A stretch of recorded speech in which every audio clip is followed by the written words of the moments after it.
नमस्कार। हरियाणवी बोली एक्सप्रेस पहुंचा है गांव जाजनपुर के अंदर, जो कि ज़िला कैथल और हल्का पुंडरी में पड़ता है। आइए मिलाते हैं गांव के सरपंच श्री शोकन जी, श्री कृष शोकन जी हमें बताएंगे अपने गांव के बारे में। जो ये कोरोना वायरस की जो महामारी आज पूरे भारतवर्ष के अंदर है, इससे बचने के लिए इन्होंने अपने गांव के अंदर क्या क्या काम किए हैं, क्या क्या उपयोग किए हैं, हमें बताएंगे गांव के मौजूद सरपंच श्री कृष जी शोकन जी। सबसे पहले तो हरियाणवी बोली एक्सप्रेस में आपका स्वागत है जी। हमें बताइए, जो ये कोरोना वायरस की जो बीमारी है, इससे बचने के लिए आपने अपने गांव के अंदर क्या क्या कार्य किए, क्या अपील की? जी नमस्कार। सबसे पहले मैं आपका धन्यवाद करता हूँ जी सर, पत्रकार सहायकार भाइयों का, कि आप मेरे गांव में पहुंचे और आपने हमारा हाल चाल पूछा। जी जी।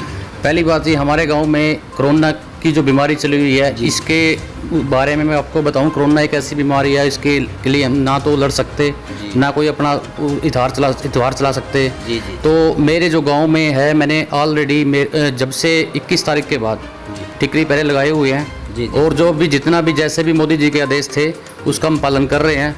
और मेरे गांव में 5 नाके पड़ते हैं, जो 5 नाके दिन और रात 24 आवर पहरे लगे हुए हैं। जी जी। और हर नाके पे 5-5 बंदे बैठे हुए हैं। और इसके लिए हम पूरे लड़ने के लिए पूरे तैयार हैं और लड़ेंगे भी और इसको भगाएंगे भी। जी जी जी जी। और जैसा कि आपने अपने गांव में कुछ कोई छिड़काव? हाँ जी, इसमें मैंने मेरे गांव में हर वीक के यानी कि एवरी 7 और 8 डेज के बाद एक स्प्रे करवाता हूँ सैनिटाइजर का। जी जी जी। वो जिसमें 6 और 7 के बीच में टंकी हैं, वो पूरे गांव में छिड़काव, घर घर जाके हम छिड़काव करते हैं। और जहां कूड़ा करकट है वहां हम मच्छरों का, जैसे मच्छरों का अलग से करते हैं। और पूरा गांव में जो सफाई का पूरा हम ध्यान रख रहे हैं कि चारों तरफ कोई गंदगी का वो ना हो, ताकि कोरोना हमारे गाँव में कोई एंट्री ना करे। और हम करने भी नहीं देंगे उसको। जी जी जी। कोई बाहर से आता है उनको समझाते हैं भाई बिल्कुल बिल्कुल। जो भी कोई पहली बात तो हमने जब तक ये अभी 14 तक उन्होंने बोला था, मोदी जी का आदेश था, उसके अंदर तो हमने कोई भी बाहर का बंदा आया हमारे गांव में, कोई किसी प्रकार की एंट्री नहीं थी। कोई सब्जी वाला या कोई किसी भी तरह का कोई बंदा अंदर नहीं जाता था। गांव के ही बंदों की अंदर एंट्री थी। जो भी बंदा गांव का भी अपने काम से, कार्य से, छोटे मोटे किसान भाई जैसे कार्य से जाते थे, उनको भी जब जैसे बाहर और अंदर एंटर करते थे, उनको हम सैनिटाइजर के साथ हाथ उनके वश करवाते थे और तभी ही इनको अंदर एंट्री करवाते थे। जैसा कि कृष शोकन जी ने बताया, गांव जाजनपुर के सरपंच ने, कि इन्होंने अपने गांव के अंदर ठीकरी पहरा लगवाया और दवाई का छिड़काव किया अपने गांव में कई बार।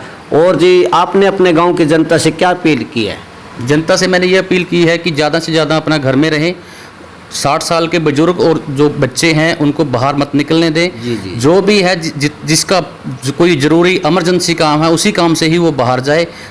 कोशिश करें कि ज़्यादा से ज़्यादा अपने घर पे ही रहें। जी।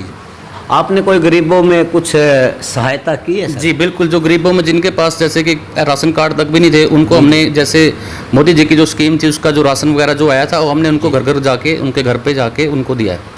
जैसा कि गांव के मौजूद सरपंच श्री कृष जी शोकन जी ने बताया कि अपने गांव के बारे में सैनिटाइजर से इन्होंने छिड़काव भी किया है, ठीकरी पहरा लगवाया है और भी अन्य गाँव में कार्य किए हैं, विकास कार्य भी किए हैं। और हमारे सरपंच साहब जी ने यही अपील की है अपने गांव के अंदर के सभी अपने अपने घरों में रहें, सुरक्षित रहें, सतर्क रहें, सावधान रहें, क्योंकि इसमें एक घर में रहोगे तो इस बीमारी से लड़ सकेंगे, जो ये कोरोना वायरस की जो भारी महामारी पूरे भारतवर्ष के अंदर है। तो जुड़े रहिए हरियाणवी बोली एक्सप्रेस के साथ। मैं राजकुमार, कैमरामैन पूनम देवी के साथ।